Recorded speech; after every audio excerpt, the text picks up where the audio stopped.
this next drone flight joins us mid-progress here. I'm made a mistake when I started flying. I forgot to turn the camera on, and I was kicking myself pretty hard at this point because I'd already been flying maybe about 7 minutes. But this takes me down to my grandfather's homestead, which now only the essentially the buildings remain. The house was demolished some time ago, along with the sawmill had been sold, broken down, and then the building has been demolished because it was becoming quite unsafe. But it was made out of all native lumber, and some of the native lumber actually has made it into my sister's home. But this is my dad's old dragline crane that sits down on the farm that's now being used or is owned by a family friend. He keeps it parked there.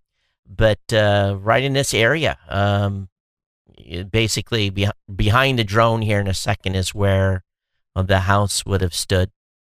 But this is where I spent a great deal of my childhood. I spent a lot of time here, as I would refer to it, down on the farm.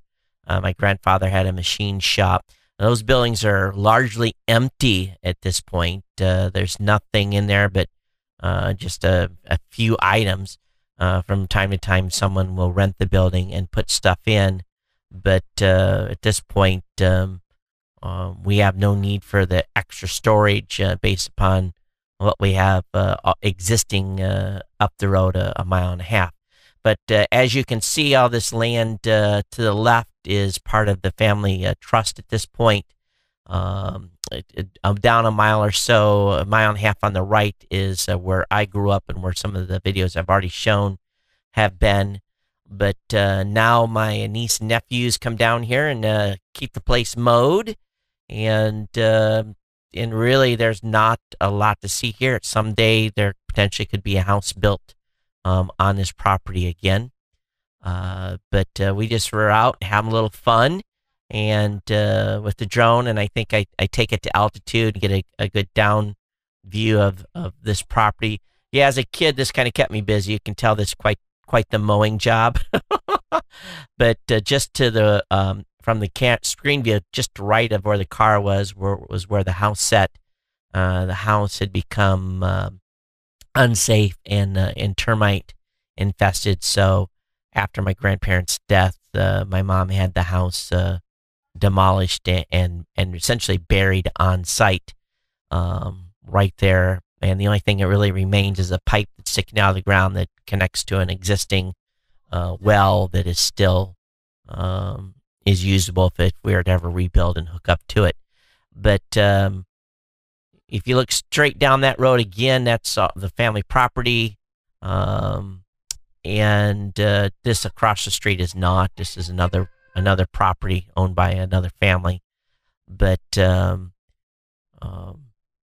just wanted to get a kind of a area view, kind of a cool view of what's remaining of my grandmother and grandfather's homestead, and where my mom grew up, part of her life as well. But kind of sad in one retrospect. But for those of you that are there to the right of the picture, and I just zoomed on, is a buckeye tree. It's the only buckeye tree I know in the area. And if you're from Ohio, you know what buckeyes are. We used to go there every fall and pick up all the buckeyes off the ground. And never seen another buckeye tree anywhere within the area. But I fly the drone up here. We are my brother-in-law James is with me, and then one of the boys as well. But not a lot to see here. But for me, it's nice to be able to kind of document this and have it as a just a video testament to the property. And but the sawmill itself was pretty remarkable when it stood and was in operation. As a teenager, I spent many hours in what was a sawmill, cutting logs, and the stuff that built my dad's pole barn was built out of native lumber. For any of you that have ever worked with native lumber, it's much different than going to the lumber yard and picking up treated wood. When it dries, you simply cannot nail it. You have to drill it. It's pretty incredible. But yeah, there's the pipe that leads to the to the well. So that's kind of our post marker and where that's at.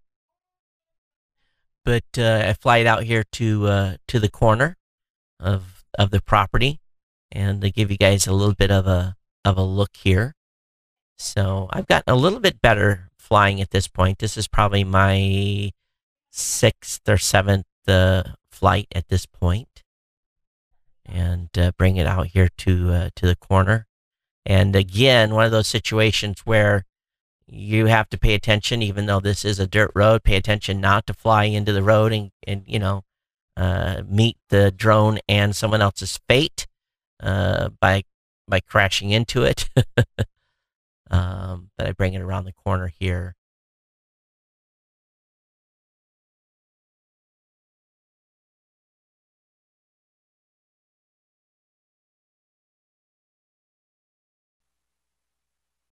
I had planned on flying down this whole road and having the car follow along as I flew it to get kind of a documentary on the, down this road. But I kind of ran out of time. The weather turned bad, and between charges, it started raining, so I was unable to do so. But my original goal was to fly the full mile down the road and do so. But we're going to come to the end of the video here in just a second, as I'm low on battery at this point.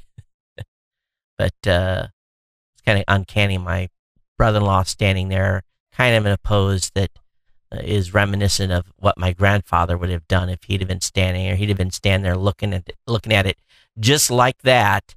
Little does he know, it's kind of ghostly to a certain extent. For those of you that knew my grandfather, Rias, you will have a tendency to agree. But that's the end of the drone flight.